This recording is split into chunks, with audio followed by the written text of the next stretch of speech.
नमस्कार। आज आपण लक्ष्मी कुबेर यंत्राची रांगोळी पाहणार आहोत। ही रांगोळी दररोज देवापुढे काढल्यास धनप्राप्ती, ऐश्वर्यप्राप्ती होते असं म्हटले जाते। आणि ही रांगोळी काढण्याची एक विशिष्ट पद्धत आहे, ते म्हणजे याचे टिपके आणि ते कसे द्यायचे ते लिहिलेले आहेत। त्या पद्धतीने आपण ही रांगोळी काढूयात। आणि जर तुम्हाला रांगोळी काढण्याची पद्धत आवडली तर व्हिडिओला लाईक आणि शेअर करा। आणि चॅनलवर जर नवीन असाल तर चॅनलला सबस्क्राईब देखील करा आणि बेल आयकॉनला क्लिक करा।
व्हिडिओ पूर्ण पाहिल्याबद्दल धन्यवाद।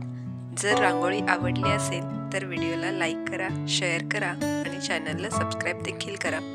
परत भेटूयात अशाच वेगवेगळ्या रांगोळी घेऊन।